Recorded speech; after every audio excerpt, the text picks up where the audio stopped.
Assalamualaikum Buya. Assalamualaikum warahmatullahi wabarakatuh. Mohon pencerahannya Buya. Saya menikah pada bulan Juni 2020 dan hingga detik ini suami saya tidak mau memberi nafkah batin pada saya. Saya masih virgin. Padahal saya berdandan dan memakai parfum kesukaan dia agar dia tergoda. Suami juga bilang saya cantik dan wangi tapi tetap tidak mau berhubungan dengan saya. Saya sangat tersiksa menjalani rumah tangga dan selalu menutupi aib-aib dia dengan merelakan diri saya dihina, dicemooh keluarga besar. Saya dan suami jika saya tidak bisa memiliki keturunan. Pertanyaan saya Buya, bagaimana saya harus bersikap? Apakah saya harus 100% taat pada dia? Dada saya sesak memikirkan masalah ini. Setahu saya kadar ketaatan istri tergantung pada tanggung jawab suami. Kalau suami tidak memberi nafkah batin, berarti apakah saya juga tidak wajib untuk taat padanya? Mohon dijawab Buya, terima kasih. Wassalamualaikum warahmatullahi wabarakatuh. Assalamualaikum warahmatullahi wabarakatuh. Pertanyaannya banyak. Banyak masalah di balik satu pertanyaan. Saya mulai dari yang paling belakang tadi. Kalau kita menemukan orang yang belum punya anak, jangan bikin kecil hati, jangan bikin sakit hati, jangan bikin sedih dengan perkataan-perkataan seperti tadi. Enggak punya anak dan sebagainya. Punya anak, tidak punya anak, Allah yang atur ya. Dan ahli surga tidak semuanya punya anak kok. Siti Aisyah enggak punya anak, ahli surga loh ya. Imam Nawawi juga demikian. Artinya mohonlah. Orang tua ngelihat anaknya enggak punya anak, jangan bikin siksa. Kapan kamu punya anak, kamu ini jangan bikin. Karena banyak di antara mereka juga pengen punya anak, tapi karena Allah tidak memberinya, mau gimana lagi? Bahkan ada juga di antara mereka yang memang oleh medis divonis tidak bisa punya anak. Kita besarkan hatinya, bukan malah begitu. Itu kalau seandainya, ini kan tadi baru kejawab ternyata belum hubungan suami istri. Anggap saja sudah hubungan suami istri nggak punya anak, jangan bikin sedih mereka itu. Kami sampaikan kepada anda ini yang belum punya anak, semoga segera mendapatkan anak. Tapi kalau ternyata tidak punya anak, ketahuilah surga tidak harus dengan anak. Kisah punya anak hanya kisah di dunia sesaat. Anda bisa membuat kisah panjang di akhirat, itu rawat anak-anak hamba Allah. Dan banyak contoh orang-orang ahli surga tidak punya anak. Ahli surga punya anak, Sayyidat Aisyah tidak punya anak, ahli surga. Jadi jangan sampai jadi bahan untuk merendahkan pasangan. Apalagi mohon maaf jika menemukan pasangannya divonis oleh dokter bahwasanya sang suami tidak bisa membuahi atau sang istri tidak bisa dibuahi. Oh, hati-hati. Sebab seorang istri jika tidak bisa dibuahi bukan kemauan dia, mau nyalahkan Allah, hati-hati. Bahkan dibesarkan hatinya nggak apa-apa. Yang penting kita harus bahagia di akhirat. Jangan sampai di dunia nggak punya anak, di akhirat kita fakir juga. Wahai istriku, mungkin kita tidak punya anak. Tapi yuk kita punya anak-anak yang kita asuh yang banyak.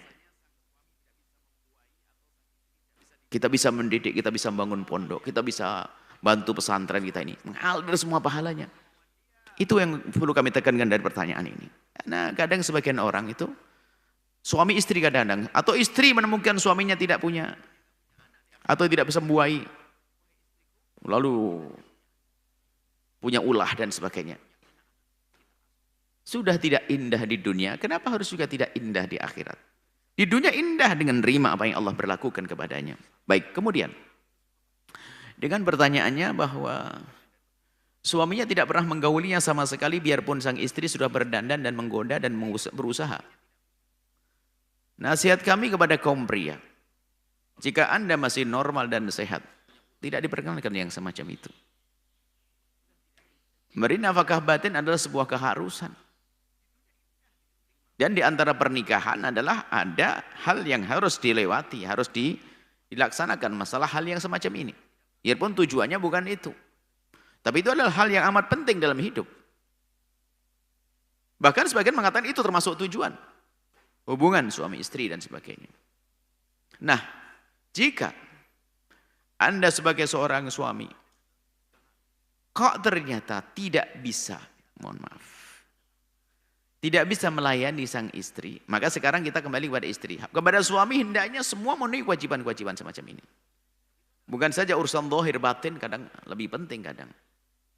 Kenapa seorang wanita? Karena syahwat tinggi dan sebagainya, dia takut kepada Allah dan akan tersiksa dengan diterlantarkan seperti itu.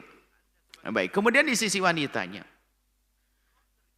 Wahai Anda seorang wanita, jika Anda menemukan suami yang tidak bisa berhubungan dengan Anda, yang harus Anda tumbuhkan adalah rasa kasih, sayang dan cinta, kasihan kepada dia.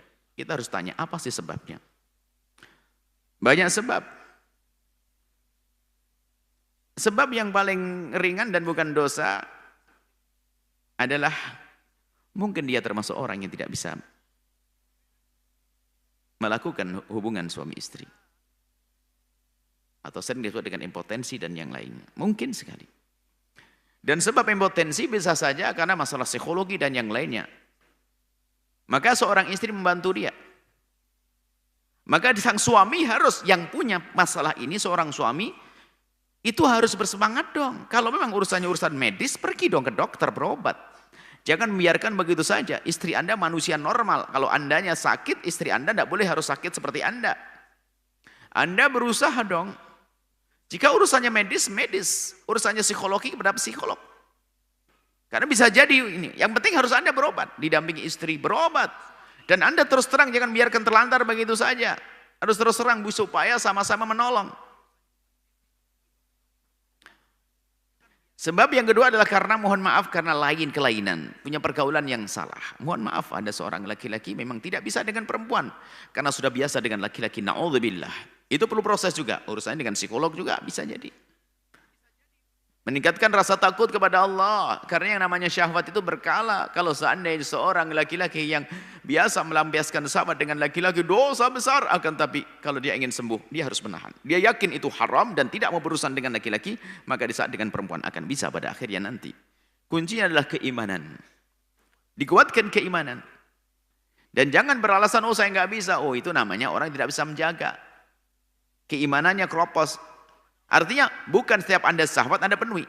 Kalau ada seorang laki-laki kemudian dia berbuat dengan laki-laki, kemudian dia katanya saya tidak bisa menahan. Kalau semua orang seperti dia, dia hancur di dunia ini. Saya atau Anda seorang laki-laki normal, melihat perempuan syahwat. Apakah semua yang syahwat lalu harus berhubungan dengannya? Kan enggak juga. Sama sebenarnya masalah unsur menahan diri itu akan berlaku kepada laki-laki dengan perempuan atau laki-laki yang kelainan dengan laki-laki yang kelainan. Bisa menahan diri adalah kelebihan daripada manusia. Yang jika ingin melakukan sesuatu harus dipandu dengan akal dan dipandu dengan syariat. Itu kelebihan Anda. Kelebihan kita sebagai manusia. Nah, jika menemukan yang kelainan semacam ini, istri pun kalau seandainya tahu pun jangan langsung merasa jijik dan sebagainya. Oh tidak, dimotivasi. Ayo ditolong agar suami yang punya kelainan ini menjadi benar. Baik, selanjutnya kalau sudah berusaha dan berusaha.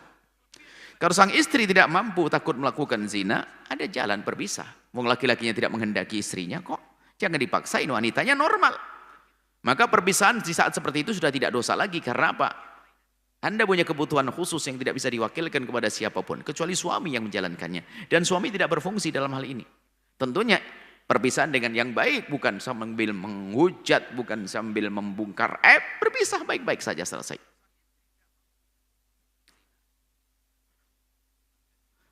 Adapun seorang istri tetap wajib patuh kepada suami dalam keadaan apapun. Dengan suami tidak memberi nafkah, yaitu tadi patuh tetap berusaha. Jika suatu ketika nanti sudah tidak mampu, maka dia sah kalau dia minta cerai. Karena urusan pribadi. Tetap patuh, jangan gara-gara enggak ini, enggak ini. Kok kayak jual beli, gitu. Enggak begitu dalam hidup itu. Kalau suami belum bisa memberi dalam sisi ini, Anda beri pengabdian. Kan urusan Anda dengan Allah, bukan dengan suami saja. Tetap Anda patuh sambil mencari sebabnya apa, mencari tahu sebabnya apa, lalu berusaha untuk menyelesaikan permasalahannya. Jika ternyata pada akhirnya kok nggak bisa, maka pertanyaan bagaimana? Saya harus bagaimana? Jawabnya, kalau memang Anda tidak mampu, Anda takut melakukan zina, maka ketahuilah, Anda bisa minta cerai. Karena apa? Urusan pribadi. Tapi sebelumnya masalah cerai itu sebenarnya bisa saja jauh-jauh itu. Sebelumnya seandainya seorang suami atau seorang istri yang memang tidak bisa melayani pasangannya dengan normal, dengan hubungan yang sangat spesial ini, akan tapi bisa saja kalau laki-laki itu menyenangkan istrinya dengan cara yang lain. Untuk sementara sambil diam. Pernah suatu ketika ada orang yang subhanallah ya bikin kesel. Seorang laki-laki yang dia punya masalah dalam urusan ini, cuman tidak pernah mau mencoba. Memang dia tidak mampu melakukan dengan alatnya, tapi kan dia bisa menyenangkan istri dengan cara yang lain, dengan tangannya, dengan ininya. Karena kalau dengan pasangan suami istri halal, tapi nggak mau berusaha, ini kan kurang ajar namanya.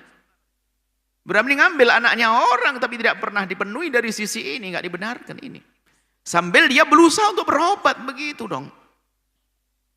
Sambil berusaha untuk berobat maksimal mungkin. Kalau sudah ternyata nggak bisa, ya kalau Anda sebagai seorang laki-laki tidak memerlukan wanita, ya jangan ambil wanita.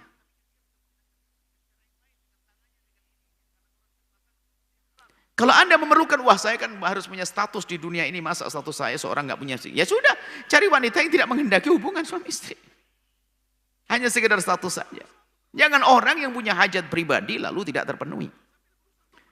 Dia nggak boleh kita zalim kepada orang lain. Pada istri, naudzubillah. Nah disinilah yang perlu kita bangun, tolong menolong ya. Istri membantu suami untuk bangkit, untuk suami. Ini kalau memang itu punya masalah psikologi, kita bawa ke ahlinya. Kalau masalah medis, kita obati dan seterusnya. Bukan dengan tadi ancaman, karena dia nggak memberi, saya nggak boleh patuh, nggak boleh begitu. Anda tetap patuh sebagai seorang istri. Baru Anda tidak perlu patuh lagi kapan? Jika sudah terjadi perceraian. Jika memang perceraiannya adalah perceraian yang diperkenankan karena terpenuhi syaratnya tadi, di antaranya suami tidak memenuhi kebutuhan Anda, maka Anda boleh minta cerai. Tapi ingat, perceraian dalam Islam adalah harus tetap indah. Imsak bima'ruf atau tasrih bi ihsan. Melepas dengan kebaikan, berpisah dengan baik-baik. Silaturahmi tetap terjalin. Allah alam bisawab. Setelah Anda menyaksikan video ini, jangan lupa berselawat kepada baginda Nabi Muhammad sallallahu alaihi wa alihi wa sahbihi wasallam.